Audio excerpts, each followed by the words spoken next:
Hello and welcome to the Hey Boomer Show, the show for those of us who believe that we are never too old to set another goal or dream a new dream. My name is Wendy Green and I'm your host for Hey Boomer. And today we're going to be talking about horses, the love of horses, the love of riding horses, the love of being around horses, and doing all of this as women over 50 or 60 or 70 or 80. I personally don't know much about horses. I was never a rider, but after reading Fran Severn's book, Riders of a Certain Age, I have come to realize that she is not only talking about taking up riding as a new adventure. She really talks about taking up a new adventure and facing the fears around that. And yes, she happens to wrap it around the idea of becoming a rider again. But the fear of facing a new activity is something that all of us experience. And being able to do the research and put it into perspective and face the fear and do it anyway, wisely, with some things around it, makes a lot of sense. So, and with Fran, she's going to be telling us about all of the things she's learned about riding safely and being around horses safely. And there's a little fact that I think you all should know that will apply to this story of riders of a certain age. And that is that women over the age of 50 or 60 are the fastest growing segment of the recreational equine world. But before I bring her on, I want to mention one of my sponsors. Christine Baumgartner is a relationship coach, and she works with people who want to be in relationship, but they feel like dating is foreign. They don't like the online dating sites. They don't feel comfortable with it. And she also works with people that are new in relationships, but those of us of a certain age have brought some baggage with us. And so she works with the couples on sorting through some of that so that they can have a more fulfilling relationship. Christine offers 6-week classes and private one-on-one coaching for both men and women. And you can reach out to Christine on her website, theperfectcatch.com. There's a little quiz you can take there and then schedule a complimentary call with her. You will love her. I talked to her and she has helped me with certain things, and tell her I sent you, okay? The other thing I want to mention is that I have something called the vitality assessment on my website. So the vitality assessment will give you some insights into, are you fully vitalized? Do you have enough sustained energy for the day? Are you feeling like your cup may be half empty, or maybe it's time to take stock and think about what you need to do to bring your game back up to where you want it to be? You can download the vitality assessment from heyboomer.biz. It's right there on the homepage. Just click on vitality assessment and get yourself some insight into where you are and what you might need to do to get to where you want to be. And the other thing I wanted to mention is that I have 2 new What's Next group coaching cohorts starting up. One starts this coming Saturday. The other one starts on Thursday, the 20th. So it gives people the choice of what works best for them. The first step in getting signed up for this is to schedule a 20-minute consultation with me. So it's a free 20-minute consultation. You can sign up by going to heyboomer.biz/coaching.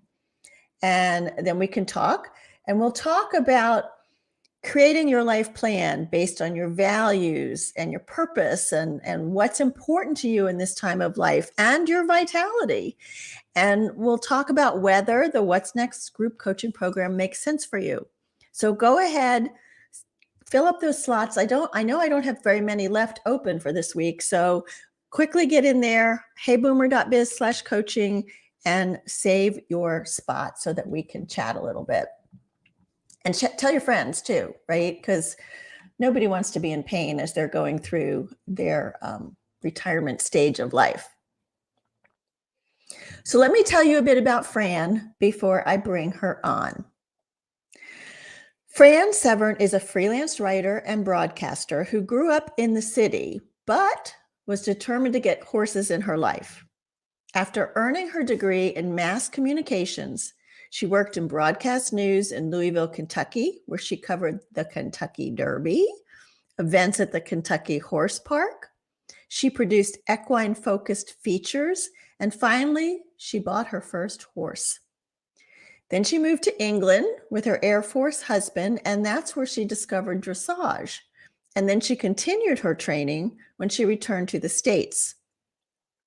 Her writing has appeared in USDF Connection, Newsday, The Trail Rider, Western Horseman, Dog Fancy, and Games. And she's written about the exclusive tailgate at the Royal Enclosure at the Ascot races. She's also written about shipping horses to the Olympics and riding on the Civil War battlefields. Oh, and the chuck wagon races at the Calgary Stampede. She writes a lot. Fran is a past president of the Eastern Shore Writers Association and former PR director for the Maryland Office of Tourism Development. She currently lives on Maryland's Eastern Shore, but they are getting ready to move again. So Fran is on a new journey. So let's bring her on and welcome her to Hey Boomer. Hi, guys. Hi there. Saw you dancing to the music. Oh, yeah. I love that. Absolutely. Absolutely. So, Fran, it sounds like you always had, or almost always had, horses in your life. Yeah. And when you didn't, you kept being drawn back to them. Not being a horse person myself, what is it about horses that draws you so much? Oh, it is. I think it's genetic. I truly do. The people that why do you have any kind of a passion for something? And I think horses, because they give so much back. Scientifically, there is evidence of this, that the horse's basic frequency, heartbeat, is very close to the human most relaxed stage. So just being around horses makes you feel comfortable. They can detect your heartbeat from like 20 feet away, I think they've tested. And so I think that's part of it. There's that lovely communication that they give and they offer, and they don't demand anything in return. So that just started. Besides, they're just beautiful to look at. And they've got these velvety noses that when they snurfle on you, that just feels so good. They And are that's, beautiful to look at, but yes, the calmness, I feel nervous around them because they're so big they're and big. They're 1,000 pounds of muscle. And if you're dealing with even a gelding, it's a lot of testosterone. They may have taken away some of the parts, but they're still big guys, and they have their own way of thinking and doing. But it's a communications thing. I think for women in particular, you'll see so many young girls involved with horses because, and even as adults, as women, society kind of slots us into doing certain things and has certain expectations of how we're supposed to behave and what's fulfilling and what is our role. And horses, you can be yourself. There's no demand. You don't have to dress a certain way. You can express your feelings and find yourself without, how do I put it, the external feedback from other people necessarily. And I think that's important at any age. You know, at our age, traditionally, you're 60, 65, you're supposed to sit home and play canasta. And the idea not the that boomers that I know. not us, but to go out and say, I've always wanted to be around horses. Even if you don't want to ride them, there's always, a charity or a rescue that needs somebody to help out so that you can kind of ease yourself into it. So, so this calmness that the horses bring, I know Mhm. one of my friends who's on watching now, she does Hi. some work with children Mhm. and horses kind of therapeutic stuff. Yeah, What do you know about that? the therapeutic is amazing. Horses, they're psychic. I had a friend. Okay. Break out the Kleenex because this is the Kleenex moment. Okay, I had a friend who one of her close friends, and she came over to the stable one day because she wanted to watch my niece and nephew riding. I had two horses at the time, a big red thoroughbred chestnut and Big Marcus, who was my big warm blood buddy. And the woman had reached the point where she could barely move. And Mm. Heather Bowl, the mare, comes out and sniffs her, puts her head on this woman's lap, and just sighs. So the Oh, the woman can horse did barely. that? Yes, Heather Bowl did this. And like, okay, I'm here for you. I'm a mama horse. I'm a mare. I'll take care of you. Mark comes over. Landmark was this big Dutch warm blood, big bruiser. And he comes over, and she was on the outside of the fence, and he sniffed her all over. And horses will do something that's called the flamen response. They'll flip up their top lip. And that's kind of like, I'm checking her out. And he looked around and did this. And it's she is now part of my herd. And he Huh. did this. And then I went and rode. And when I was done, he came over and sniffed her again, did it again. And I'm walking him back to the field. Well, he always liked to lay down and roll after a workout. So he lays down and he starts rolling. And this lady is laughing as best she can. And he gets up and he keeps rolling and rolling and rolling. And they can only do so much. And he finally looks at me like, I can't do anymore. Gets up, shakes himself off, walks back over to her, sniffs her one more time, does the "you're part of my herd" one more time, and then looked at me as if to say, we can go now. Aw. There are so many cases. There's a lady who wrote a book called The Tao of Excess, TAO, like Down, the yeah. yeah, the Tao. And she is a therapist in Arizona, New Mexico, somewhere down there. And her name is Linda Kolochoff. And her whole book is how horses help, but many, many case studies. And some of them are amusing, but many of them are so poignant about how the horses will just pick up your needs and help you through them. And Hmm. that's yeah, they're amazing, amazing animals, which is see on Hollywood. They're always going to run you over and they're whinnying and they're bolting. It's like, no, they're not like that, guys. Well, you actually go through in the book about many different horse breeds and their Yeah. personalities too. So for people that may be wanting to get back into riding that haven't Mhm. ridden in a while, they can refer to this book and find, Sure. ideas, riders of a certain age, find horses that might be right for them.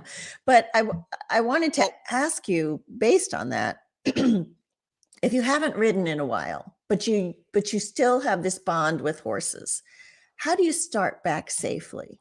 find an instructor. Don't go get a horse because first off, never buy a horse by yourself because horse deal the stereotype of the crooked horse dealer unfortunately is very true. But find yourself a good instructor.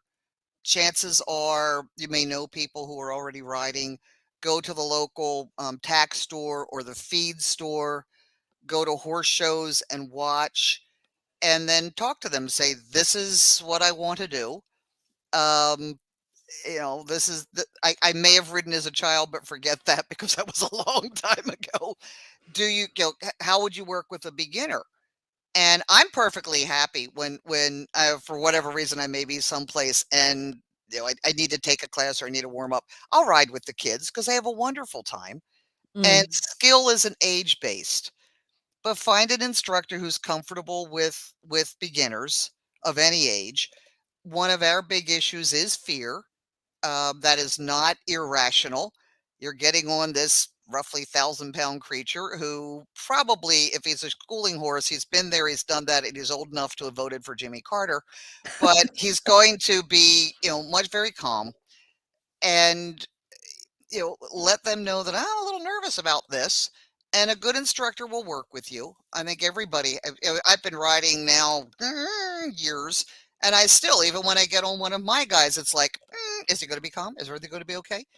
And I really? think that's normal. Yeah, I Yeah. could I could never be one of those eventers that's going, hell bent for leather across the cross country field, jumping these whole things. I just sit there and keep going like this.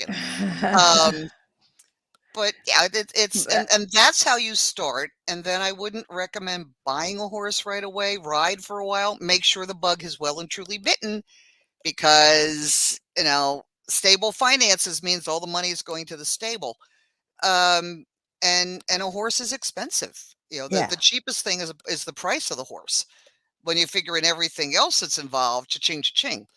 And then maybe you lease a horse where somebody else owns it. You just pay the bills. That if you get out of it, you're out nothing but your money. If you're trying to sell a horse, that is never easy. Mm. And then kind of work your way into deciding what kind of riding you want to do. Do you just want to, I don't say just, do you want to trail ride? Do you want to camp? Do you want to show? Do you want to jump? Do you want to do dressage? As the list goes on forever. Yeah. And then the horse, then your instructor will be the person that can help you suss out where to find the right horse. Okay. So the first thing is to find an instructor, and you gave some pointers about where to find the instructor, but how would, like, are there certain questions you would ask first about this instructor Well, to kind of determine? find out what their background is. This country, with the exception of the state of Massachusetts, you do not have to have any special training. My dog could go out and say I'm a trainer. So ask for reputations. Have they had any training? There are places that can certify you. What's it? The National Riding Instructor Certification. There's a list. I think they're in the book actually. And then a lot of the well-known trainers will have their own certification. John Lyons and his son, they're very well known. Pat Pirelli, Linda Pirelli. They have their own programs. Well, where you'll go and you'll work with them for a few months and pick up a certification that their training method. And then if you look at, there's a lot of people. You go online, there are people that have online courses that you can actually see what they do and get the course. Personal is always better, obviously, but ask around who's a good trainer. Hmm. Don't take go up and say, this is what I'm interested in. If you're interested primarily in recreational riding for trail rides on the beach, you don't want to go someplace where they're taking their students to a big show with big jumps every week. It's a show barn, so you have to kind of find one that Right. evens out. Hang around, ask if you can watch a couple of lessons. That's a good idea. Yeah. Always ask if you can take a few lessons. Walk around, take a look at the barn. You may not know the minutiae, but you can tell if it's tidy, if the horses seem relaxed, are the people friendly, because you will be spending a lot of time there. Um, and don't take just one lesson and leave. Probably a lot of them, they'll offer packages of like 5 lessons. Take the 5. It'll take you that long to get acclimated. And then Mm. if you don't feel it's a great match, and say, well, this was fun, I want to check a few other places. And most of the professionals will say, certainly. They don't want you to stay if you're not happy, because Right, it's not right. going to be good for either of you. But that's kind of how it starts. Okay. So the book, Riders of a Yes. Certain Age. What are some of the things you mentioned, things like menopause and eyesight, and so Yeah. why are those things that we have to take into consideration if we just want to ride for fun? Well, I mean, physically, as we get older, things change. You know, um, and you don't often hear like the young kids that can wear the spandex without worrying about the cellulite. Um, we do slow down. And a lot of the book, I talk about how we adjust as we get older, how we think differently, we learn differently. Um, Actually, most of it's very good. If we stay active, our brains stay more active. Physically, it may take us long. We lose coordination. It may take us longer to learn a physical movement, but once we've got it, it's locked in. But we do have to take into consideration that we're going to move more slowly. Our reflexes are a little slower. As we age, our vision begins to go like this, which means our balance starts to go. So we Mm. have to pay more attention about our balance. And there's some things in there that talk about that, about dealing with our peripheral vision, which again is something that happens very slowly and we don't realize it because it's happening very slowly. And that affects us not just on horseback, but just walking. As we get older, our peripheral vision starts to go. So what we do is we start to look forward and down to where we're going. Now our balance, now instead of our center of gravity being here, we're like this, which means we are more likely to fall. So expanding that, be it on horseback or on the ground, that's critical. Replacement parts, I belong to probably a half a dozen different online groups specifically for older women riders. There's a couple that are co-ed, but it's mostly women. And they'll say, I've had a hip replaced. My knee is bothering, my back's bothering me. I've had cancer. Can I still ride? And it's just to say that, there may be limitations.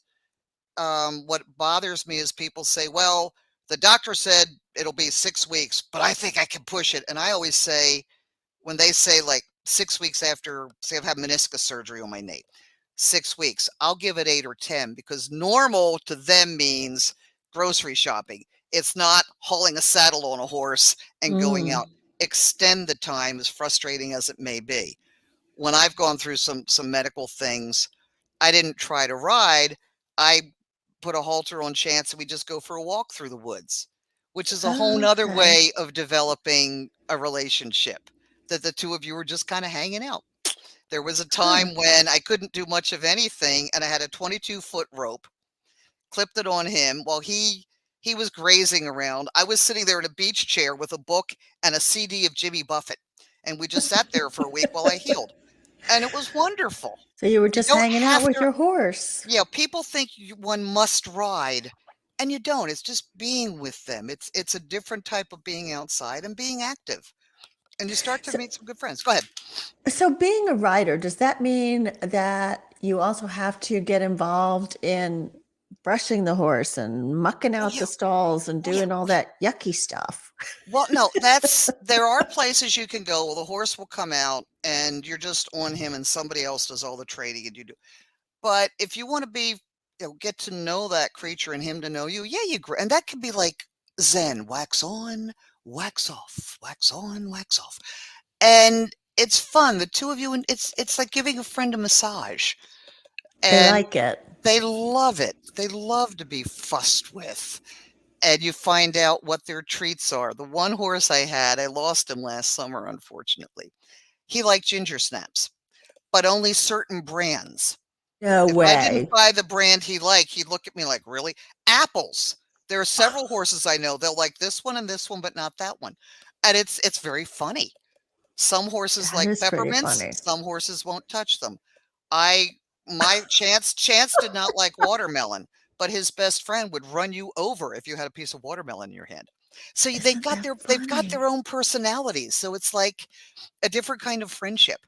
And as far as the mucking out and all, that's part of it. There is a very funny, I think the chart's in the book.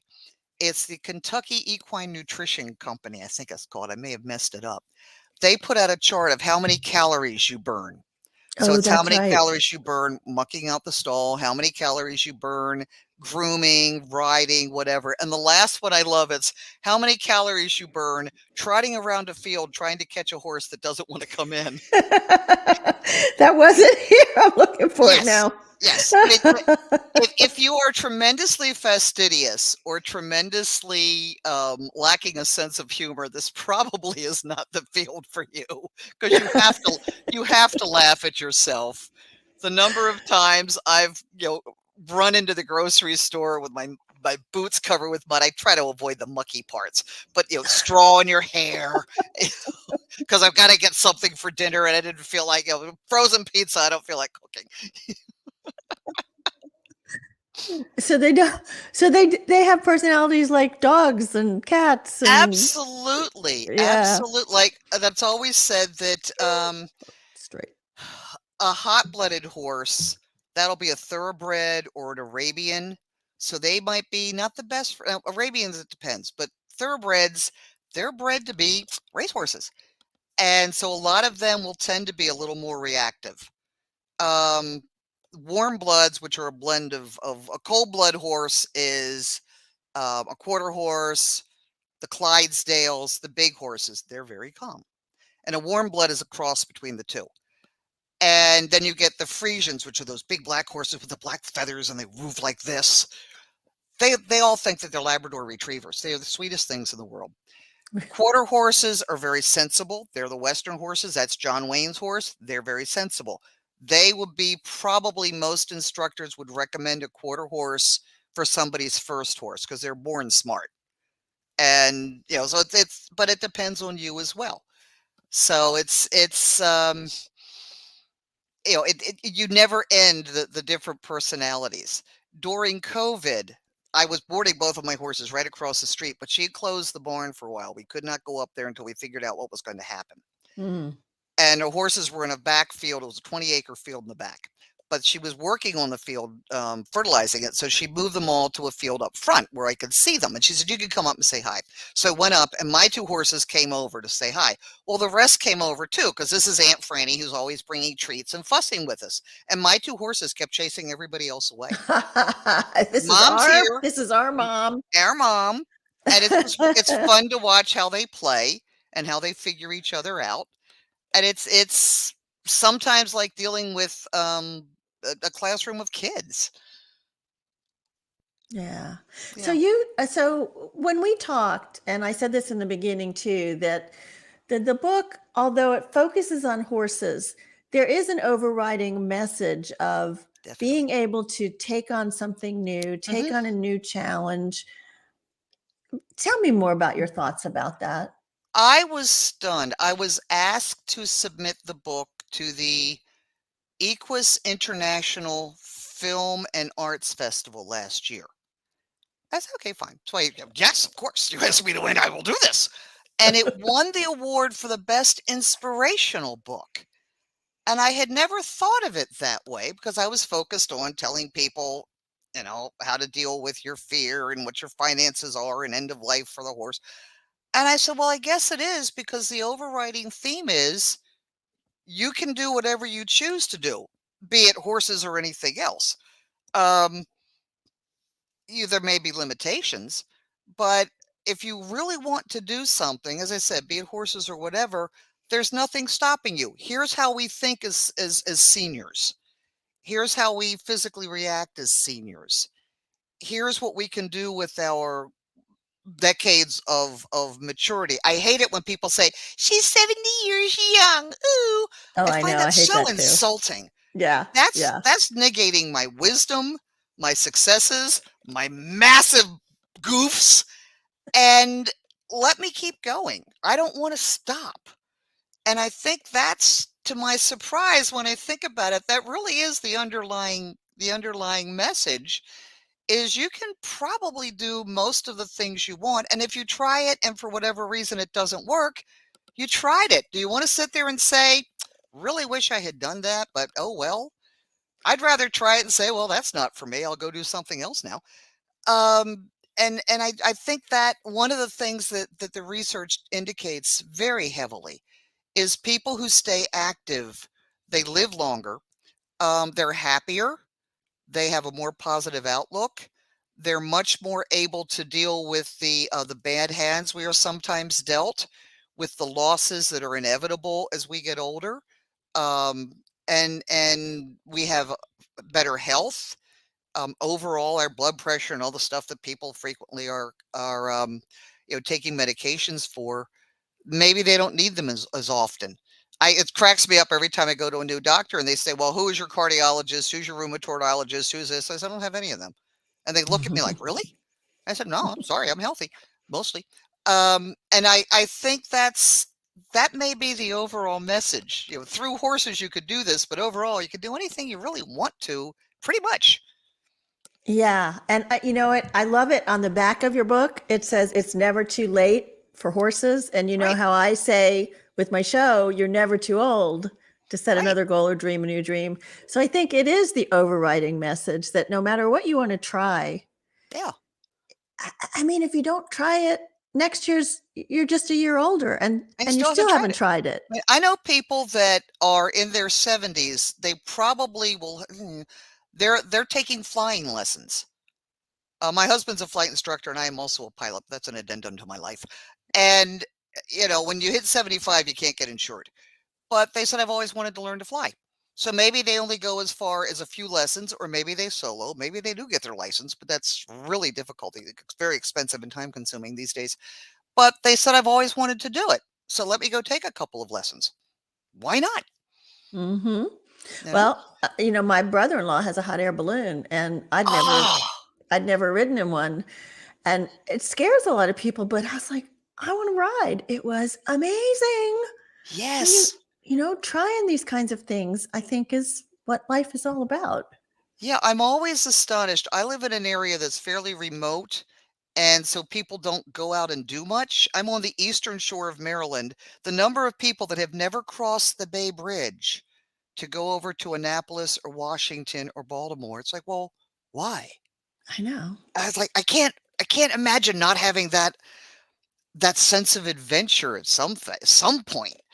And I don't know why. I was raised in a very traditional Catholic family in Baltimore. I was supposed to be a teacher or a nurse, and I went off on my own way. Sometimes I think maybe I was switched at birth and it's not really my family. But I remember as a kid, it was Saturday night at the movies. Remember all the old TV shows, Bonanza, Saturday? And I'd sit there with an Right? atlas and I'd look at all these different places. And what's it like to live in Maine? And what's it like to be near the Grand Canyon?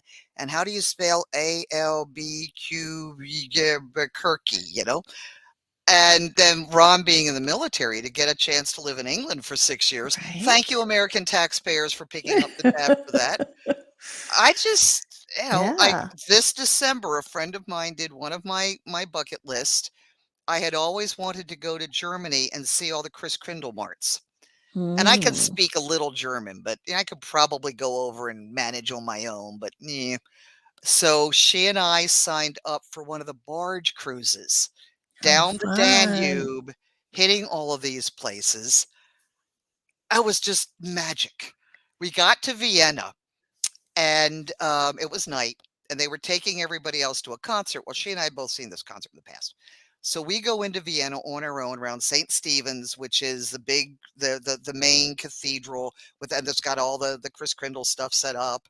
And the decorations over the streets were these giant, look like waterfalls and chandeliers and snowflakes. And we're like, this is great. And the music's playing, and then it starts to snow. And I'm like, okay, Oh, check that one wow. off. How And magical. well, then we could see police lights coming towards us. And we thought, uh-oh, because of the past couple of years, there have been some acts of terrorism at these. And we thought, oh no, but nobody's panicking. And what it was, they were escorting a motorcycle club that had decorated all of their cars like they were sleighs with Santas. And the one man had an animatronic reindeer that was singing Christmas carols. Oh, Like, cute. how magic. That And is there are magic. people that have, I can't understand people that don't have that sense of curiosity. Even if you can't travel, read. You've got the Right. internet. Right. There's every museum in the world Well, one of my has sponsors, its own site now. yeah, one of my sponsors who I didn't talk about today is Road Scholar, ROAD Oh yes, Scholar. they're And they fabulous. have now online travel experiences. So if you can't really Oh, travel, you can still go and watch it yeah. online. So yeah. There's some that are I think it's context travel. There's a number of them that they have courses. They're not Hmm. necessarily travel courses, but there'll be one man, I don't particularly like him, but he's doing a series on great films. So it Okay. would be like the best mystery films ever or the best spy films ever.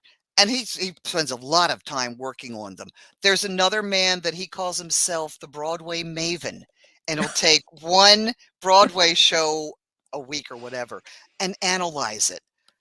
And how can you not be fascinated by that? And Right. nowadays with the computer, it's right here. And that's the thing. That's the message we want to get out, that you can still be curious, you can always be learning, you can try new things and Yeah. and face your fears, that I mean we all get scared about trying new things. Oh yeah. Yeah, There and so you do it anyway. yeah, it's if you don't do it, it'll still be there and you'll still be afraid. I think I read something that every day do one thing that scares you. Sometimes if it's, the end of the month and I know bills are coming in, it's, opening the mailbox. Other times it's stepping on the scale. I went away last week. Now I don't want to step on the scale. Right, right. The holiday and all. So tell Oh, me, Fran, how long do you think you'll keep riding? um, there's a prayer and it says, "Dear Lord, never let me know the last time I've ridden a horse." So the last time I rode was several months ago. My knee was giving me trouble, and it wasn't my horse because I've lost mine. I was riding this big Clydesdale thoroughbred whose name is Budweiser. So I was riding Bud and my knee was hurting. I said, I can't ride. And I got off and the knee is better now. But now I'm in the process of moving to a new city and I've got that. But where I'm moving has a lot of horses. So I am hoping that within the year I'll be back on, maybe sooner. And I don't even want to think about how long until I mean, Her Majesty rode 2 weeks before she died. There's a picture of her on a horse, and that's the last they said, "You shouldn't ride." And she says, "I'm the queen, out of my way." And she was 96. My favorite story, it's a lady by the name of, oh, what was her name? Nancy The one in your something. book about the The one in 80s the something. book. She Yeah. was 101 or 102, and she went out for her daily ride on her lively horse named Dr. Pepper. And apparently when she asked him to canter, he gave a little buck and she went flying. And when the EMT showed up, I don't know if this is true or not, but it's a great story. She apparently said, or allegedly said, somehow I'd hoped my last dismount would not have been so dramatic. And Right. she was apparently pretty badly banged up and passed away a few days later. She was either 101 or 102. I'm That's in there. I That would know, be right? so That's the way you want to go. fabulous. If I'm going to live that long, I want to be able to still be doing what I'm doing. Yeah, Um, you know, absolutely.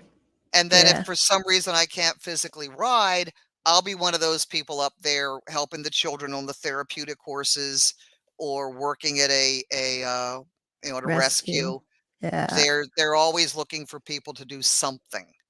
Yeah. And so if I can't be on the horse, which is not vital, there are whole things now where they have like horse agility classes, like with dogs, Oh, really? and all the stuff you do what's called at Liberty, where you're not on the horse, you've taught the horse with hand signals and with your lead line and all to play that. You can go online and look up some of these stuff. Some of them they do little dance routines. Oh, Um, cool. so you don't have to be on the horse. There's a fixation that if you're not riding, it's not being around horses or it's not appropriate. And some people pick up a lot of flack for that. But I think if you're with the horse and the two of you are having fun, that's what it should be all about. Well, and like you said at the beginning, the calmness that people get from the horses is Yeah. a big part of it. Yeah. So I always ask for a couple of takeaways. Do you have Uh-huh. one or two takeaways that you would like to leave for the audience today? Well, what we were just talking about. Never give in to other people's expectations for you if it's not what's right for you. And don't lose your sense of adventure. Don't lose your sense of fun. And I think those are the things. And again, that you can do pretty much whatever you want to. And Yeah. that's the purpose of life. Yeah. Well, Fran, I appreciate everything that you've shared with us today. Um, you can reach Fran by emailing her at fran@ridersofacertainage.com. And you can also go to her website, which is ridersofacertainage.com. You see a little bit of a theme in there. And good luck with the move. Hope you get back on Thank you. horses soon, It sooner will than happen. later. Absolutely. Thank Yeah. you. This has been marvelous. I hope your audience and the rest of us boomers had a good time. Well, it has been fun. And I love that we, talked about many things, but the horses and the adventure, I think that's the exciting part. And I've learned about horses too from reading your book. So We're thank you going to for get that. you around a horse. We may not get you on a horse, but we'll get you fussing with them. I could brush a horse. I'm sure I could Absolutely. do that. Feed them a carrot. Feed them Feed him a some carrot. carrots. Yes. They'll love you even more. My friend Christine is probably also going to get me around a horse too. So. Super.